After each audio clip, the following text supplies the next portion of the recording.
the book of Enoch is on everybody's radar. Everybody loves Enoch, and everybody loves it because it's so fantastical and otherworldly. And yet there's this innate sense that, wow, there is something going on in this book. But either way, now that we have the keys to the kingdom, I feel like I have an understanding of a lot of the ways in which the Torah, these deep spiritual understandings have been kept for us. We're going to go and we're going to pin it on the tree of life. Now, I have 10 takeaways. Let me say this actually is the general introduction. When you open up this book I showed, there's about 30, I think it was about 60 pages of just plain introduction, where he as a scholar goes and tells and compares some of the different scholarly opinions, because trust me, just like the rabbis don't agree, the scholars don't agree, just like we as the people don't agree. So that's okay, as long as we love each other in the process and we keep pursuing truth, because we are, I really believe, coming together. But either way, what I want to say is I have 10 takeaways from this. You don't have to read it if you want to read it. It's very interesting. But a lot of it is we will cover as we go through the chapters. But in terms of these 10 things, all right, takeaways to summarize all this. First of all, I really now understand why the book of Enoch would come out as the king of Apocrypha now, which it always was, and I proved historically, nobody, as they say, strode the Apocrypha like Enoch. He's in every generation. I mean, you can really track these writings from pre-flood. And I'm going to screen share another chart that I found of somebody, again, tracking it, and that so that it is, I believe, totally sure foundation. But the book of Enoch is what has been prophesied, is it will come out at the end of the age. I've said this because it really does speak in a universal language. And this is what has been promised. Like, everyone will see the Lord, which is not, the Lord. You will see Adonai, which is a substituted word for the name of Elohim. We know the tetragrammaton, which is really so much more. It's part. It's the deepest level name and understanding, completely truncated and hidden within this whole system called Parshas. Okay, but it is using a universal language, which was truly much more understood in the ancient times. They all were on the same page, the same wavelength of this universal language, which is really spelled out in archetypes. Okay, so it is a concept like that a picture tells 1,000 words, like you have an olive. It's not an accident in the sense that is telling us something. That's a pictograph. All right, tons of information is in there. This is all stuff that I have said, so I don't want to belabor it. But the first thing that I want to stress here is we are not going down the road of the scholars. And I think everybody else, I do think this information is going to be pretty cutting edge, because we're not going to become subject, it really dawned on me, of what historically has been called dualism, because we know that is the enemy's favorite game, divide and conquer, right? There's two sides to this tree. There's a side of good, there's a side of evil. And then the middle bit, you got to choose you this day. We're not going to fall prey to that in the sense of, and this is a Christian or Jewish, who's right, whose interpretation, which one is more authentic, who's got the true Messiah. I mean, they just go on. And it's really done to confuse the issue, because truly, we're not a dualism. We understand from the concept of the two houses, right? You have two houses that are coming back together into all Israel. And I do believe Enoch is going to truly help us get there. Okay, so we're not going to fall prey to dualism. And we're not going to pit, because what we're going to see is we have found the path of the righteous. And the path of the righteous just sort of cuts down the middle, right? Shalom, peace. We can make harmony. We can see what both sides, so to speak, have contributed to the whole, to making a victory in the last days. All right. So there's different things that we can there's a lot of verses and there's a lot of good sites of people who have been studying Enoch for a long time and putting together lists of, okay, this is in Enoch, but look at it's right here in the Old Testament, or it's right here echoed, types and shadows 100% in the New Testament. All right. So I'm not going to, maybe what I'll do is a separate list I'll put together for retimmery, which is good. And especially if you want to show somebody, it's really good to be able to show right from the scriptures how these parallels, these commonalities, the universal language flows through them all, okay? Now, a couple of the things that really, there's one thing you have to just see, which I saw, because I kept reading it, and I didn't know what they have a lot of acronyms, okay? So there's one called, you'll see in the text, they're constantly referring to GRT or HRT, okay, in the text. And for a while, I didn't know what they were talking about.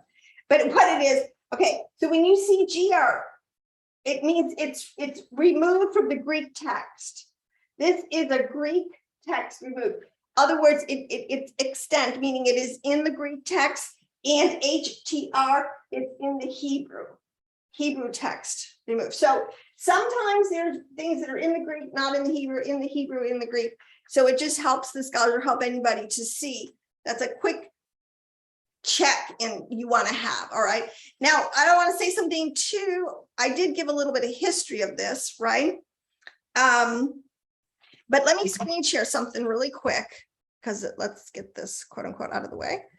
I want to establish the fact. All right. So here is this. Let me see. How did I make it bigger? Well, I know there's a way to, here we go. Let's get the book. All right. They call it the reception history of the Book of Enoch, how the Book of Enoch has been passed down, all right, in this literature. And I have shown it from a lot of Hebraic, Midrash, Jewish sources where they will talk about this, the books that were taken on the ark, and the books that Shem had, and the books that Abraham had, okay, guys, books that were given to Levi, okay, there's all of this, it's in the text, all right. So to just show that Enoch is a historical person, but his story, it's all about his soul level, meaning his spirit, his mind, his level of consciousness. Here is like they say, a colossal figure who strides, who can go all the way up and down the tree of life, so to speak, in understanding. He is absolutely at a high level of wisdom and understanding. And when he sees the throne, see, we're going to use all this allegorical language, and we're going to confirm it that he is in the tree of life.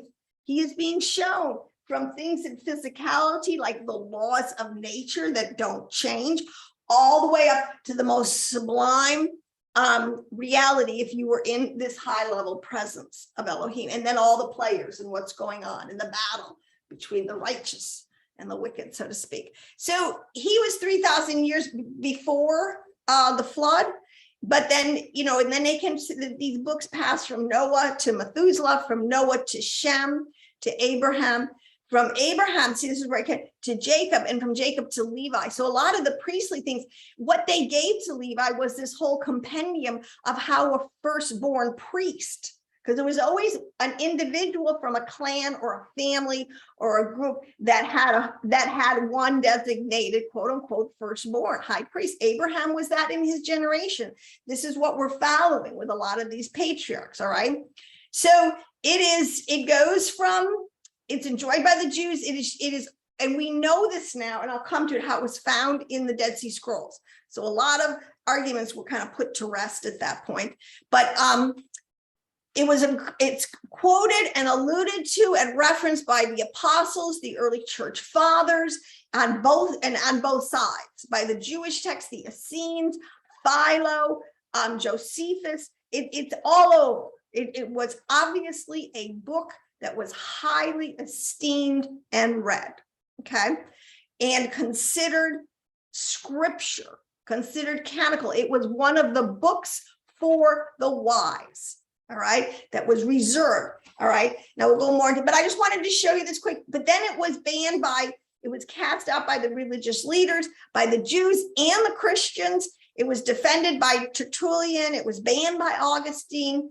it was preserved. This is what, praise Adonai, in 400, his for that preserved it was by the Jewish Christians. See, they're Jewish Christians. That's what we are, really, of Ethiopia. It was rediscovered in 1773 by this explorer named Bruce. It was translated by Lawrence, by Charles, okay, and by Shode. See, he's not even in this list, but either way. But Enoch's book was recovered and corroborated by the Dead Sea Scrolls. All right. And this is where we are today, so that anybody can access. Isn't that amazing? This ancient book that was lost, literally lost to Western civilization for over 1900 years. And so don't think the Father can't keep track of stuff. So let's go back to, so really that was number one. Okay, which was, here, let's just sort of try to make this list. Well, actually, dualism was number one. We're not going down that road. We're going to show the holistic sense that this is knowledge that the righteous will get. If you pursue knowledge, if you pursue truth, and truth is what the Ruach HaKodesh, you will find it. All right. Now, the Zohar, okay, so it doesn't too with the fact that it is written in a universal, and the reason this is important to me, even IBER, okay, a universal archetype, right, is because, again, it's what prophesied at the end of the age, but this is the language of the soul. This is something everyone can relate to. Pain is a universal experience. Pain in the soul, pain in the body, all right? All right, painful memories. Everybody has to experience this, okay?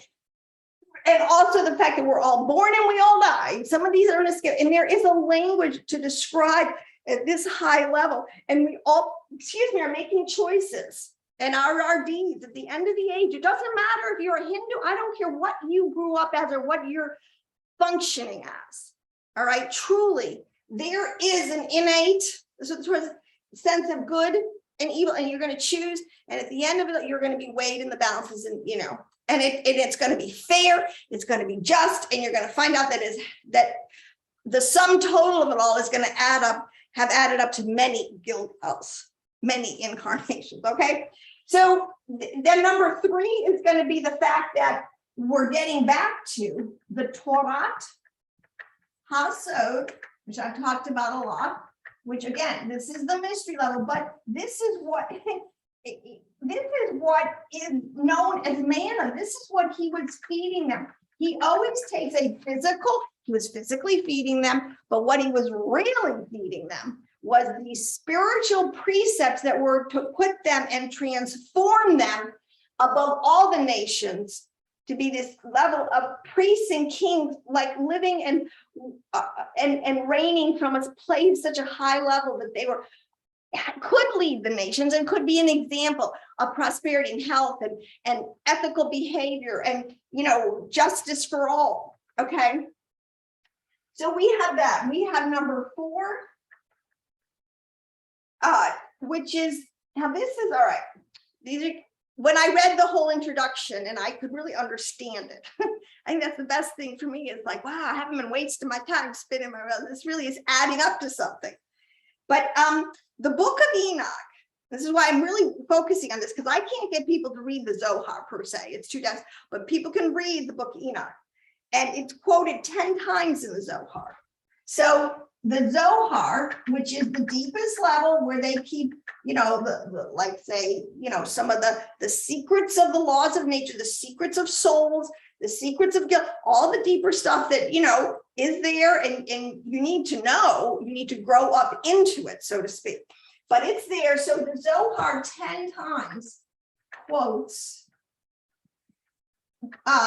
Enoch. Now that's important, because in the debate of which came first, see, the naysayers who don't really do their homework and who are fueled by the other side are always trying to discredit it, because this text, when it's really understood, it's not that hard or deep or long, is really nails the fallen angels and sinners and what's going to happen. It's clear as a bell.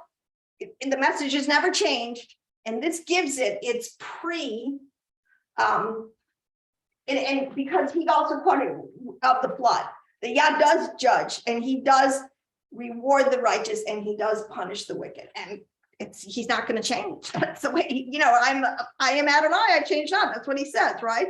So now this is important because, and I'm going to show you, I'm going to put a link in of a very scholarly piece, this Rabbi James Scott Trim, who I think this was, who did a good work on that. He really did a great amount of research, which I'm borrowing because of showing these places in the Zohar where it quotes Enoch. Now, this is important because we need to establish that the Zohar could not have been written by Moshe de Leon. See, there's this whole controversy. They try to obscure or nullify or put doubt, which is in somebody's mind, like how much validity should we give Enoch? Okay, well, the fact that the Zohar quotes it and that they confirm each other. I mean, Zohar wouldn't quote a book that wasn't part of the writings. Okay, they're never going to quote. You're never going to see them quoting, the Bhagavad Gita or something. That this is the text of these text writings of the righteous. All right, so Moshe de Leon, these two are tied together, 4 and 5. So even though the Zohar is quoted 10 times, we can now deduce that it could not have been written. Okay, so they'll try to discredit the Zohar because it was written down at a time in I believe it was 1773. I think it was earlier than that. I don't have that date. Oh, yes, it does. It was written by Moshe de Leon. Moses, his name is Moshe de Leon, which is interesting. Can't make this stuff up. As de Leon in 1264. Okay. And the Zohar did not come out until hundreds of years later, written. So it means that he had access to texts. See, this is okay, and this.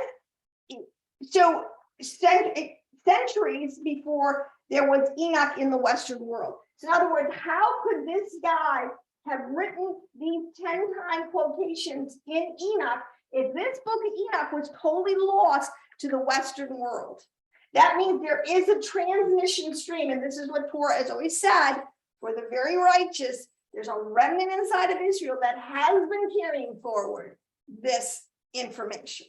Okay, it might have been lost to the general public, okay, which it was.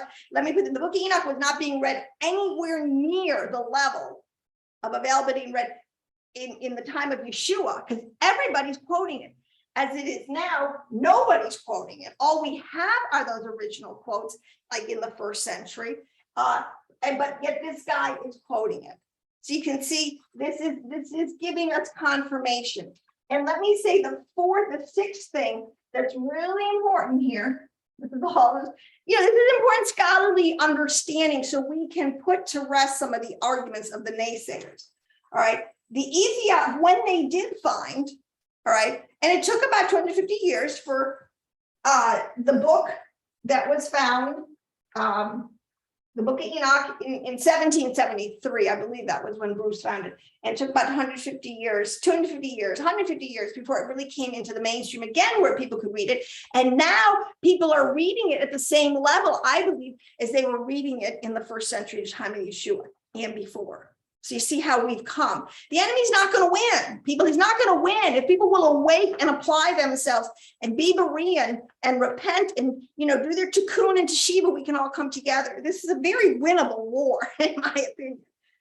Okay, but the point is, the Ethiopian Book of Enoch is academically accepted as an accurate and faithful translation, because when we found Enoch, here, let's put it this way. All right, so all we had were these copies that came from Bruce and, and others found, and finally it was coming into scholarly and lay people's radar.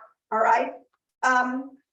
it wasn't, there was still a little doubt on it because nobody knew, like, I said, well, how do I know the Ethiopians were carrying it correctly? How do I know that they were carrying forward the correct official translated version that we know Yeshua and Jude, his brother, who quotes it, you know, in the New Testament, was using? Well, praise Adonai. Enoch was found in the Dead Sea Scrolls, again, hundreds of years later, and the copy in the Dead Sea Scrolls pretty much confirms that the copy that we got from the Ethiopians was accurate. So these two confirmed each other. So we have really come full circle. So now there's no reason except stubborn, you know, self-will, the fact that you're not going to see what's right in front of you, hear what the Spirit is saying to the churches today. This is part of the hidden manna. You know, in Revelation, you want the hidden manna? People get it. Well, here it is. All right. So this is number 6, is the fact that we can now say that we have a fairly accurate Enoch that we're dealing with, confirmed by the Dead Sea Scrolls. Okay. Now, number 7, I don't know if I'm going to have room for all 10. Okay. Now this is, so again, we're growing up into all things. See, a lot of these New Testament have so much meaning in putting it in its Hebraic context. Yes, to grow up into all things. We're a people now that are ready for this revelation again. All right. And Enoch, the Zoharic understanding that's in Enoch, which is now confirmed, has always been, as it says, was a book for the wise. And in its time and context, signified a book that was not to be read openly, but only in private circles. Now, that is what is meant by there's a phrase,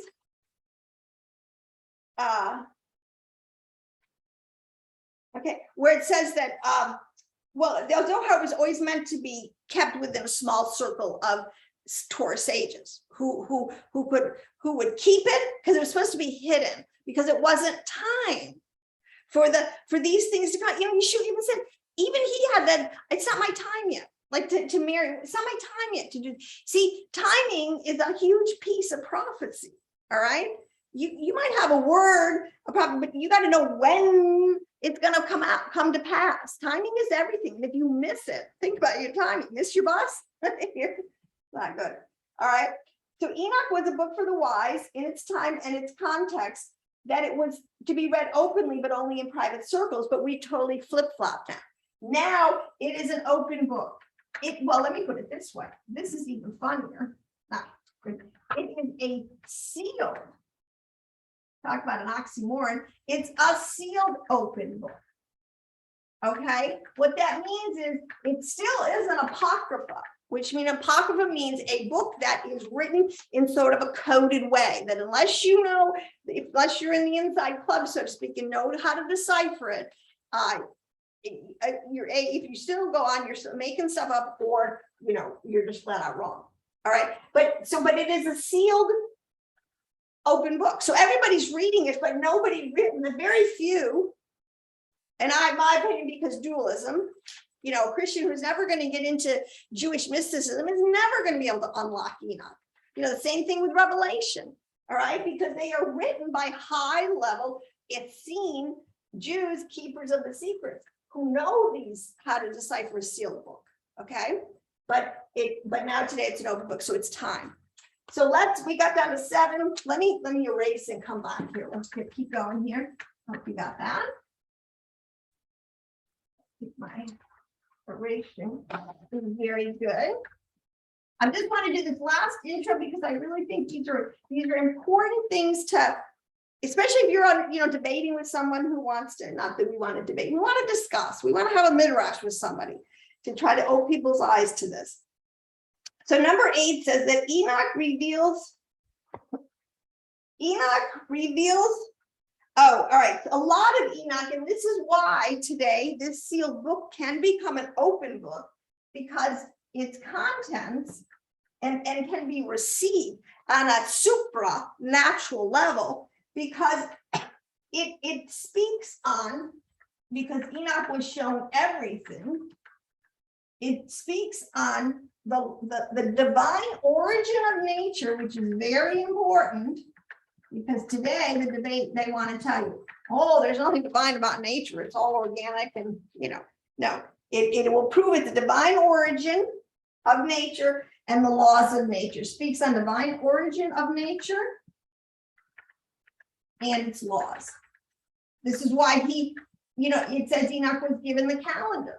He was given the understanding of how the heavens operate like a massive clock, and then how for humans to organize ourselves. And this is part of, again, what she always was, or what Ellie was always telling, how to group time, between seasons, months, days, years. Okay. So Enoch is the first book, is a confirming book. And this is why in the ancient world, you will find so much astronomical correlation between buildings, things on the ground, and things in the heavens, because this was just common knowledge. This is how you did stuff, as above, so below. They're trying to completely cut us off from any concept that there's something supernatural, spiritual, metaphysical going on. All right. I don't buy it for a second.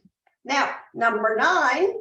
Okay, another thing that scholars can now say, but having an accurate Enoch, basically, and that Enoch and Daniel, we see a lot of commonalities between Enoch and the book of Daniel, and both of these were part of what's called the wise. These were Torah scholars, bar none. And so, of course, they would know, and you can see how Daniel uses the keys the same way Enoch does. And it's a confirming witness to the fact that these are closely related, especially in what we're going to get to is in the parables, which is, there's really 3 kind of sections in Enoch. And they just, see this one, without wisdom and understanding, everything's chaos. You can't put stuff together. All you can do is divide. All right. But we want to unite. We want to, Shema Israel, Adonai, Eloheinu, Adonai Ahad. Okay, there's a unity. All right. And that's what Enoch, again, is going to help us come back to this unity that is in nature. And especially in the parables, and there's 3 sections I was going to say, but we'll get to that. So another thing that's really is a big one is the Messiah, the Mashiach. Messiah. Okay. It's very clear there is a figure, the Messiah in Enoch. It's great. He's the chosen, he's the just, he's the anointed one, he's the Son of Man. It has all these designations which are completely biblical. But he also, it's obvious that he is of supernatural origin. We'll call it supernal. And this supernal origin, the Mashiach is just not, all right. And, but he is not God, and he is not equal to him, which is an interesting, because, even in Christendom, I know the Trinity is out there. Most people think that, and we know from the tree of life, we know from this understanding that the Son, while he is part of the Father, while everything has been given to him, everything from the higher world flows down into him, and he is the king, so to speak, of this. There's a very clear that he is not the Father. All right. So there is a difference between the Messiah and what we'll call, it's called a lot of times the Ancient of Days. And if you understand this correctly, we can put so much to rest and correct so much bad doctrine. And basically, I shouldn't say this, we get the Jews off our back. We're not idol worshipers. There's the Jews and understanding there's this big thing that's been going on, that we're idol worshipers because we're worshiping a man as a God, and we're in correct theology, which is there in much of Christian understanding, but it gets buried a lot again, is that's true. And we're going to prove from both sides. We're not going to take a side, Christian or Jewish. We're going to find the middle pillar, our Prince of Peace. So that was 10. Now, and number 11. And 11 will be our jumping off point. This is where we will go start next week as we start to read the text. So all I can say is start to read it, maybe read I don't even know, the first 10 chapters, they're very short. And meditate on it, read the footnotes. And we'll pick up there. But what is very clear in Enoch, which is very clear in the prophets, which is very clear in Yeshua, which is very clear in really the truth of the first century church, or the first ecclesia, the first believers, is that judgment comes in a certain order. All right. And because it starts out right with the judgment of who? The number one, the fallen angels. So the Father judges the fallen angels first. Okay, which he did, and then the sinners. Because, and there's really a very strong principle in here, which I've covered and it's been all over. In order to like free yourself, it's this kind of thing, like if you have, it's what he's saying, the strong man has to, in order to overcome the strong man, you've got to come in, you got to tie him up. But the thing is, you've got to break the power of the higher power. Remember, we war against principalities, right? Once you break their power over mankind, like Pharaoh, Yahweh had to break the power of Pharaoh in order to release his people. All right. Then he goes on and he judges the sinners. So we're coming up here. I think that's why this is all is coming out, because the judgment of the fallen angels, as they get thrown down to earth, that's where we are. And we better understand it. And there's a whole, of what really and truly is going on with these fallen angels.